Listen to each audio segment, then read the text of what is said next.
और अगर चाइना और इंडिया ये जो आज टेबल पर बैठे ना, यकीन माने ये सिर्फ चाइना और इंडिया के हालात अच्छे नहीं होंगे, इस पूरे खित्ते के में अमन और शांति हो जाएगी। तारा जी थोड़ी सी बात सोच, ये मीटिंग आज की देख के वो जो बाहर कनाडा, अमेरिका, यूरोपियन यूनियन वाले हैं, उनके दिल पे क्या चल रहा होगा? उनके कानों से धुआं निकल रहा है। जो ये मुलाकात हुई है नो रोड भाई, इसने वेस्ट को तो एक झटका जो है वो दिया होगा, लेकिन उसके साथ साथ अगर देखा जाए तो भाई ब्रिक्स समिट्स में होने वाली जो है ना, ये सबसे जो है एक डिफरेंट जो है इवेंट आपको दिखाई देता है। नमस्कार दोस्तों, लॉजिक रेट चैनल के एक और वीडियो में आप सभी का स्वागत है। तो दोस्तों आज जो मैं वीडियो लेके आया हूँ, यह है प्रशांत धवन सर की, और ये ब्रिक्स समिट जो चल रहा है रसिया में, उससे रिलेटेड वीडियो है। तो भाई जो मोदी और रसिया ने और चाइना ने, यानी कि इंडिया, रसिया और चाइना ने जो मिलके वहां पे किया है ब्रिक्स में, मतलब दुनिया को उम्मीद नहीं थी कि यार भारत और चाइना जो है कभी एक साथ मतलब कि हैंडशेक कर सकते हैं। और पिछले 5 साल में ये पहली बार हो रहा है चाइना और इंडिया के बीच में कि जो प्राइम मिनिस्टर और वहाँ के प्रेसिडेंट जो हैं शी जिनपिंग, उनके बीच में हैंडशेक हुआ है। तो ये चीजें भाई, और खासकर वेस्टर्न वर्ल्ड को बिल्कुल अच्छी नहीं लग रही, और ना उनको कभी ये उम्मीद थी। और इसमें जो सबसे ज्यादा रोल है वो रसिया का है, पुतिन का है, जिन्होंने चाइना और इंडिया को एक टेबल पे बिठाया है। और ये चाइना को भी, चाइना ऐसे नहीं इंडिया के उसमें प्रेशर में आया है, उसमें पुतिन का बहुत ज्यादा हाथ है कि पुतिन चाह रहे हैं कि इंडिया और चाइना का अगर यहाँ पे बंद हो जाएगा बॉर्डर पे, अगर ये दोनों आपस में अच्छे रहेंगे तो उसमें पुतिन का भी फायदा है। क्योंकि उनको पता है कि पुतिन, यानी कि रसिया, इंडिया और चाइना का अगर एक ब्लॉक बनता है तो फिर भाई ये किसी दुनिया में किसी के लिए अच्छी चीज नहीं है, यानी कि वो अपना थ्रेट समझेंगे इससे। तो इसी से रिलेटेड ये वीडियो है और प्रशांत धवन सर इसको एक्सप्लेन कर रहे हैं। तो चलिए शुरू करते हैं वीडियो। और वीडियो शुरू करने से पहले चैनल को सब्सक्राइब कर लेना और बेल आइकन प्रेस कर देना ताकि मेरी वीडियोस आप लोगों को मिलती रहे। तो करते हैं वीडियो स्टार्ट और मिलते हैं वीडियो के एंड में।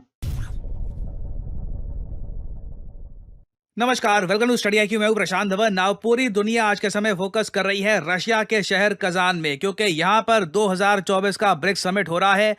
आप एक बार को कह सकते हैं ब्रिक्स एज ए ग्रुप दुनिया का सबसे पावरफुल ग्रुप है, क्योंकि इकोनॉमिक साइज के हिसाब से, आबादी के हिसाब से ये दुनिया के किसी भी ग्रुप के कई ज्यादा आगे है। और यहाँ पे आप देख पाओगे भारत को रिप्रेजेंट कर रहे हैं ये 3 लोग, और इंडियन फॉरेन पॉलिसी में इतने ज्यादा असर्टिव और इतने कैपेबल लोग बहुत लंबे समय से नहीं आए हैं।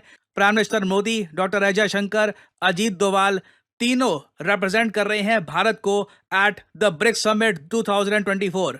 नाउ इस समिट में सबको उम्मीद थी कि बिल्कुल पीएम मोदी की मीटिंग होगी व्लादिमीर पुतिन से, कई और वर्ल्ड लीडर से, मगर किसी ने यह नहीं सोचा था कि इंडिया चाइना के बीच में एक बायलैटरल मीटिंग यहां पर होगी। पिछले 3-4 दिनों में मैं कहूंगा इंडिया चाइना के रिलेशंस कंप्लीटली ट्रांसफॉर्म हो चुके हैं। जो स्टेटमेंट्स जयशंकर साहब दिया करते थे कि India China relations are not normal, border पे इशू है, फाइनली हम देख रहे हैं कि इंडिया चाइना दोनों की तरफ से ही कहा जा रहा है सिचुएशन वापस साल 2020 में जो थी वहां पर पहुंच चुकी है। बॉर्डर पे जो इश्यूज थे प्राइमरली डेप्संग एरिया में, ये रिजॉल्व हो चुके हैं। और 5 साल के बाद, जी हाँ 5 साल बहुत लंबा समय होता है, 5 साल के बाद फाइनली हम देख रहे हैं कि प्राइम मिनिस्टर मोदी और शी जिनपिंग दोनों के बीच में एक बायलैटरल मीटिंग होती है इन रशिया। दोनों हाथ मिलाते हैं रशिया के शहर कजान में। और मैं आपको बता दूं, व्लादिमीर पुतिन के लिए ये फोटो बहुत ज्यादा इंपॉर्टेंट है, क्योंकि पुतिन का जो जियोपॉलिटिकल प्लान है कि रशिया जब वेस्ट को टक्कर देगा, वेस्ट के सामने ब्रिक्स को खड़ा करेगा, उसमें इंडिया चाइना के फ्रेंडली रिलेशंस बहुत ज्यादा मैटर करते हैं। व्लादिमीर पुतिन का पूरा जियोपॉलिटिकल प्लान कोलैप्स कर जाता अगर इंडिया चाइना के बीच में स्मॉल स्केल वॉर हो जाती या दोनों कंट्रीज के रिलेशंस सही नहीं होते। बट 5 साल के लंबे इंतजार के बाद एक बड़ी डेवलपमेंट हम अपने सामने देख रहे हैं। और अगर आप लोग यहाँ पर सोच रहे हैं अच्छा ठीक है ब्रिक्स समिट के दौरान हाथ मिला लिया, कुछ ऐसा थोड़ी ना है कि बहुत डीप डिस्कशन हुई होगी, नहीं। पीएम मोदी ने यहाँ पर वेरियस वर्ल्ड लीडर्स के साथ 1-to-1 मीटिंग करी है। जो बायलैटरल मीटिंग है 1-to-1, ये ईरान के साथ, कई सेंट्रल एशियन कंट्रीज के साथ, व्लादिमीर पुतिन के साथ, ऑब्वियसली इन सब के साथ हुई है। मगर सबसे लंबी मीटिंग, या फिर आप कह सकते हैं वन ऑफ द लॉन्गेस्ट, ये मीटिंग हुई है शी जिनपिंग के साथ। मोदी जी और शी जिनपिंग की मीटिंग 50 मिनट तक चली है। यूजुअली मैं आपको बता दूं कि जो ये मीटिंग्स होती है ना, ये 15 से लेकर 20 मिनट या मैक्सिमम 30 मिनट के आसपास जाती है, क्योंकि वर्ल्ड लीडर जो बात करते हैं वो आप कह लीजिए पहले जो बातें जयशंकर साहब या डोवाल साहब कर चुके हैं या इंडिया के और डिप्लोमेट्स कर चुके हैं, उन्हीं पॉइंट्स पर ऑफिशियली सहमति दे देते हैं। वहां पर ऐसा नहीं है कि ऑल टुगेदर नई बातें स्टार्ट होती है। बट ये बहुत ही इंटरेस्टिंग है कि शी जिनपिंग और पीएम मोदी ने 50 मिनट तक लंबी बातचीत करी है। डेफिनेटली बहुत सारे इश्यूज यहां पे डिस्कस किए गए होंगे, investments, trade, economy, various topics. और सबसे पॉजिटिव बात मैं ये कहूंगा कि इस बातचीत के बाद भारत सरकार ने जो इसकी एक जो डिटेल जो है इस मीटिंग के ये जो रिवील किए उसमें ये बताया गया था कि दोनों लीडर्स ने, शी जिनपिंग और पीएम मोदी ने वेलकम किया है complete disengagement and resolution of issues जो 2020 में शुरू हुए थे in the India China border areas.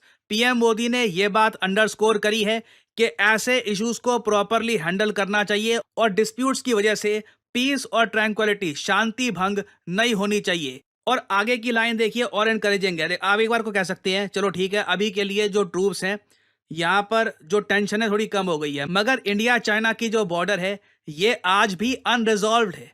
China आज भी अक्साई चिन को कब्जा कर बैठा है, अरुणाचल प्रदेश को क्लेम करता है। उसको लेकर क्या होगा? देखिए, इंडिया चाइना ने यह भी एग्री किया है कि special representatives on India China boundary question ये भी मिलेंगे और कोशिश की जाएगी कि एक फेयर, रीजनेबल, म्यूचुअली एक्सेप्टेबल, जो दोनों देशों को एक्सेप्टेबल हो, ऐसा एक सोल्यूशन निकल पाए इंडिया चाइना बॉर्डर के इशू का। और मैं आपको बता दूं, इंडिया चाइना की बॉर्डर का इशू बिल्कुल रिजॉल्व हो सकता है। इंडिया पाकिस्तान का इशू कंप्लीटली डिफरेंट है। पाकिस्तान में मिलिट्री को एक बार को चाहिए इंडिया एज एन एनिमी, तभी वो पाकिस्तान पे राज कर पाएंगे। बट चाइना की आज के समय जो स्थिति है और इंडिया की इकोनॉमी जैसे ग्रो कर रही है, चाइना नीड्स इंडिया। तो कोई सरप्राइज की बात नहीं होगी कि पीएम मोदी अपनी तीसरी टर्म में भारत के लिए एक बहुत ही बड़ी सफलता वाला एक काम ये करके दिखा दे कि इंडिया चाइना की बॉर्डर प्रॉपर इंटरनेशनल बॉर्डर बन जाए, लाइन ऑफ एक्चुअल कंट्रोल खत्म हो जाए, दोनों कंट्रीज की सहमति से एक प्रॉपर बॉर्डर बन जाए जिसमें शांति बनी रहे। ये मैं आपको बता दूं, ना सिर्फ एशिया के लिए, दुनिया के लिए एक बहुत ही इंपॉर्टेंट तरक्की का साइन होगा। और ये बात सिर्फ मैं नहीं कह रहा, यहाँ पे आप देख पाओगे लिखा तीसरा पॉइंट यही है, दोनों लीडर्स ने अफर्म किया है कि stable, predictable, amicable bilateral relations अगर भारत और चीन के रहते हैं तो as two neighbours and two of the largest nations on earth, इसका पॉजिटिव इंपैक्ट रीजनल और ग्लोबल पीस एंड प्रॉस्पेरिटी पे होगा। तो आप कह लीजिए ये मीटिंग सिर्फ एशिया के लिए इंपॉर्टेंट नहीं है, ग्लोबल पीस के लिए भी ये मैं कहूंगा one of the most important meetings है ऑफ 2024। नाउ एक क्वेश्चन यहाँ पे आप ये भी रेज कर सकते हैं, ठीक है ये सब डेवलपमेंट्स हो रही है, अच्छी बात है, मगर क्या हम भूल जाएंगे कि किस तरीके से चाइना ने बार बार पाकिस्तान में बैठे जो यूनाइटेड नेशंस डेजिग्नेटेड आतंकवादी हैं उनको काफी बार बचाने की कोशिश करी है? उसका क्या? देखिए, पीएम मोदी ने ये बात ओपनली कही है ब्रिक्स समिट के दौरान कि कोई जगह नहीं है ब्रिक्स में for double standards on terrorism. ये स्टेटमेंट जिसने भी लिखी है ना स्पीच में पीएम मोदी के, बहुत सोच समझ के डाली है, क्योंकि ये जो लाइन है ये एक साथ पाकिस्तान, चाइना और इवन कनाडा को भी हिट करती है। रिसेंटली आपको पता होगा जयशंकर साहब ने कनाडा के बारे में ये कहा था कि डबल स्टैंडर्ड्स भी छोटे वर्ड हैं जो कनाडा आज के समय कर रहा है, इंडिया पे आरोप लगाकर खालिस्तानी एलिमेंट्स को प्रोटेक्ट करके। तो इंडिया ने यहाँ पर ओपनली कहा है कि दुनिया में कहीं भी आतंकवाद को लेकर सिंगल क्लियर पॉलिसी होनी चाहिए, एलिमिनेट टेररिज्म, कोई डबल स्टैंडर्ड नहीं होने चाहिए कि ये आतंकवाद सही है, ये आतंकवाद गलत है। अगर तरक्की करनी है तो आतंकवाद को ऑल टुगेदर खत्म करना होगा। तो एक बहुत ही बैलेंस्ड अप्रोच रही है इंडिया की ब्रिक्स समिट में, और ओवरऑल मैं कहूंगा ये कई सालों का, अब तक का मैं कहूंगा सबसे सक्सेसफुल ब्रिक्स समिट रहा है। और अभी भी कुछ मेजर डेवलपमेंट्स हो सकती हैं कि सामने आए। ब्रिक्स करेंसी से रिलेटेड अभी कुछ डॉक्यूमेंट सामने आए नहीं है, बट मोस्ट प्रोबेबली कुछ इससे रिलेटेड स्टेटमेंट्स दी जाएंगी, कुछ अपडेट्स आती हैं तो मैं आपके लिए बाद में अपडेटेड वीडियो लाता रहूंगा। और फाइनली मैं यहाँ पे आपसे पूछूंगा एक सवाल, देखिए क्या रैंक है भारत की वर्ल्ड इकोनॉमिक फ्रीडम रिपोर्ट में? जी हाँ, हाल ही में ये रिपोर्ट सामने आई है। हांगकांग की रैंक है 1, सिंगापुर की 2nd है, 3rd रैंक है स्विट्जरलैंड की। मैंने आपको वैसे इससे रिलेटेड एक सवाल पूछा था कि रैंक 1 किसकी है, ये तो आपको पता लग गया। बताइए भारत की रैंक क्या है इकोनॉमिक फ्रीडम रिपोर्ट में? ये है यहाँ पे आपकी ऑप्शंस। 4थी रैंक है, सीधा स्विट्जरलैंड के बाद भारत आता है। 99 स्पॉट पे है हम, सेंचुरी मार दी हमने। 100 स्पॉट पे हैं या फिर 94th स्पॉट पे हैं? कमेंट सेक्शन में करिए उत्तर। जो कुछ भी हुआ है, और अगर चाइना और इंडिया ये जो आज टेबल पर बैठे ना, यकीन माने ये सिर्फ चाइना और इंडिया के हालात अच्छे नहीं होंगे, इस पूरे खित्ते के में अमन और शांति हो जाएगी। तारा जी थोड़ी सी बात सोच, ये मीटिंग आज की देख के वो जो बाहर कनाडा, अमेरिका, यूरोपीय यूनियन वाले हैं, उनके दिल पे क्या चल रहा होगा? उनके कानों से धुआं निकल रहा है। ये मीटिंग बहुत बड़ी है, और उनके दिल जल रहे हैं। बड़ी खुशहाल मीटिंग है यार। अब वो जो हथकंडा अपनाने वाले हैं ना ये ग्रुप साहब, तो यार वो तो यूसुफ तेरी बात मान लेते हैं, वो जरूर करेंगे हाँ कुछ न जी, कुछ, देख लेकिन रहा हूँ। इस मीटिंग का होना और मिल के बैठना आपने सामने, ये रशिया का बहुत बड़ा यार एक बड़ी बड़ी बात है। रशिया ने बहुत बड़ी और जो इस मीटिंग में बातें होंगी ना, क्योंकि इंडिया और जो चाइना के जो बॉर्डर पे जो रिलेशनशिप पिछले 4-5 सालों से कुछ खराब थे, है। खराब चल रहे थे, तो बायलैटरल जो है वो इतनी ज्यादा मीटिंग भी नहीं हुई। हाँ, तो आज आमने सामने बैठे हैं, तो भाई साहब वो मामले पे जो उन्होंने कहा, जो हमारे एग्रीमेंट हुए हैं उसकी हम रिस्पेक्ट करेंगे। इंडिया और चाइना की 5 साल बाद जो ये मुलाकात हुई है, नो डाउट भाई इसने वेस्ट को तो एक झटका जो है वो दिया होगा, लेकिन उसके साथ साथ अगर देखा जाए तो भाई ब्रिक्स समिट्स में होने वाली जो है ना, ये सबसे जो है एक डिफरेंट जो है इवेंट आपको दिखाई देता है, क्योंकि एक लंबे अरसे से जो इंडिया चाइना का जो बॉर्डर है, आपको वहाँ पे जो है वो टेंशन जो है वो एस्केलेट होती हुई जो है वो दिखाई दे रही थी। लेकिन जो है मैं कहूँगा भाई रशिया ने यहाँ पे वाकई में एक बहुत अच्छा जियोपॉलिटिकल मूव जो है वो प्ले किया है, क्योंकि देखा जाए तो उसने एक साइड पर अपने लिए जो रास्ते हैं वो भी साफ़ किए हैं, और इंडिया और चाइना के रिलेशंस के जो रास्ते थे वो भी उसने क्लियर कर दिए हैं। बिल्कुल, मैं मौज़म की बात से एग्री करूंगी कि यहाँ पर अगर मुझे लगता है कि सबसे ज़्यादा आप देखो कि जियो पॉलिटिक्स में मतलब जो भी एक लॉबी या डिप्लोमेसी अगर हम बात करें तो उसमें मुझे लग रहा है कि रशिया जो है वो काफ़ी ज़्यादा आगे चला गया हुआ है और बहुत अच्छे तरीके से उसने ये सारी चीज़ें मैनेज की हैं। ऑल्दो इतना ईजी नहीं होता कन्विंस करना दो ऐसे कंट्रीज़ को जो कि अभी आपस में कॉन्फ्लिक्ट में, उनको सेम पेज पर लेकर आना, और मतलब इस लेवल तक लेकर आना कि उनकी बायलैटरल मीटिंग हो रही है, 50 मिनट्स की मीटिंग हुई है। यूजुअली प्रशांत सर ने बताया भी कि 30 मिनट्स की मैक्स आपको मीटिंग जो है वो देखने को मिलती है। वैसे तो ब्रिक्स के एक जो एजेंडा है, ब्रिक्स की एक जो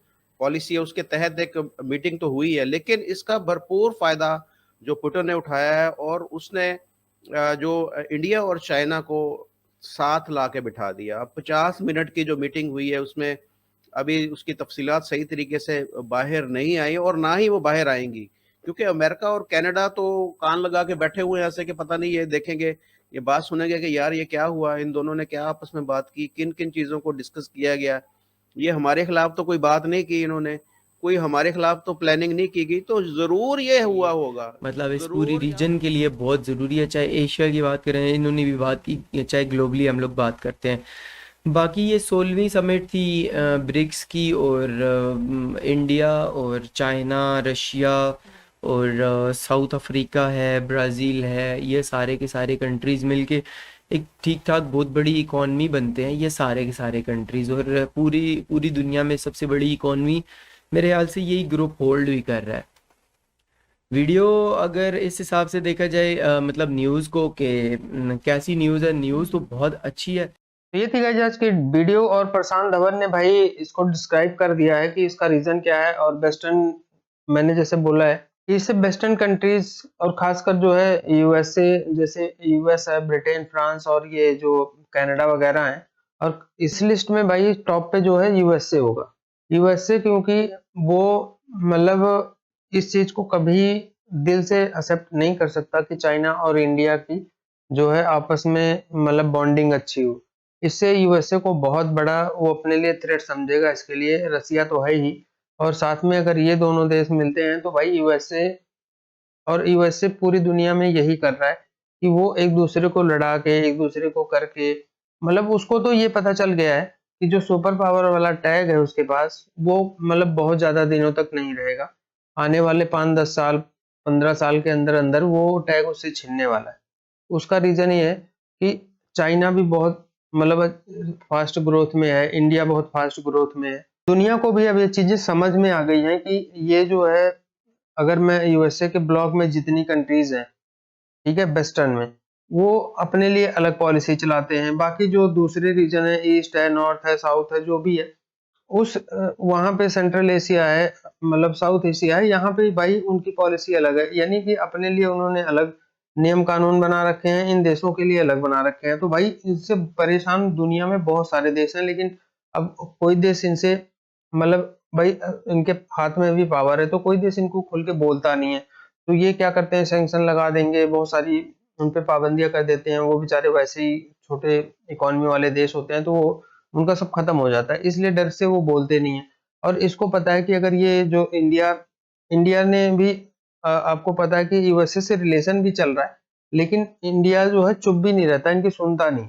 इसको करता अपने मन की है, जो मर्जी यूएसए कितना भी कहता रहे, डराता भी रहे, सैंक्शन लगा देंगे, ये कर देंगे, वो कर देंगे, लेकिन जो एस जयशंकर हैं, उनसे कई बार वेस्टर्न मीडिया का सामना भी हुआ है। उन्होंने अच्छा खासा उनको जो जवाब दिया है कि कभी उन्होंने सोचा ही नहीं होगा कि मैं जिससे क्वेश्चन पूछ रहा हूँ वो सामने से क्या बिहेव करेगा। तो सेम यही ब्रिक्स में हो रहा है भाई। ब्रिक्स में जो ये हुआ है, ये जैसे कहते हैं कि मतलब हो सकता है भाई, मैं कह नहीं सकता, क्योंकि चाइना पे भी बहुत ज्यादा ट्रस्ट भी नहीं किया जा सकता। चाइना बार बार जैसे कहते हैं धोखा देने के लिए जाना जाता है। लेकिन हाँ ये है कि अगर रसिया की इन्वॉल्वमेंट है, ठीक है, पहले क्या होता था, चाइना से जो भी बात होती थी इंडिया की डायरेक्टली होती थी, आपस में मीटिंग वूटिंग होके वो अ, आपस में ये कर लेते। लेकिन इस बार जो हुआ है वो रसिया के इंटरवेंशन से हुआ है, तो इसलिए चाइना और इंडिया का ये रिलेशन हो सकता है, मतलब वो उम्मीद है कि ये भाई टिकेगा और इससे चाइना छिटकेगा नहीं, क्योंकि उसके ऊपर रसिया का भी दबाव होगा और रसिया इन्वॉल्व है इसमें। तो चाइना को ये पता है कि इंडिया और रसिया की कितनी बनती है, तो वो चाइना को, मतलब सॉरी, रसिया को वो नाराज नहीं करना चाहेगा। और सेम वही चीज है, रसिया जो है इंडिया को नाराज नहीं करना चाहेगा। तो ये तिकड़ी जो है ना, इसको जैसे मतलब हमारे एक न्यूज एंकर हैं वो बोल रहे थे त्रिनेत्र, तो आप त्रिनेत्र भी कह सकते हो। जो ये बन रहा है, अगर इसमें जैसे ब्रिक्स में कई देश इंक्लूडेड है, अगर ये ग्रुप बनता है तो सोच लो, जो जैसा कि नाटो है या वो G20 है, ये सारे जो देश हैं, या वेस्टर्न ने अपना एक ग्रुप बनाया हुआ है, यूरोपियन यूनियन, तो उस लिहाज से दुनिया में एक टक्कर देने वाला अगर कोई ग्रुप स्ट्रांग बनेगा या बन रहा है या बन चुका है, तो वो भाई ब्रिक्स है। और इससे क्या होगा कि वेस्टर्न कंट्रीज का दबदबा जो है वो खत्म हो जाएगा आधी दुनिया से। तो आई होप सो आपको ये वीडियो समझ में आई होगी, और प्रशांत धवन की वीडियो एक्सप्लेन कितना अच्छा करते हैं और बिल्कुल फैक्ट टू फैक्ट बात करते हैं, तो इसलिए इनकी वीडियो देखने का मजा आता है। तो अगर वीडियो पसंद आई होगी तो इसको लाइक और शेयर जरूर करना, और साथ में चैनल को सब्सक्राइब नहीं किया तो कर लेना और बेल आइकन प्रेस कर देना, ताकि मेरी वीडियोस आप लोगों को मिलती रहे। तो मिलते हैं नेक्स्ट वीडियो में, तब तक के लिए नमस्कार, जय हिंद। Audio Jungle.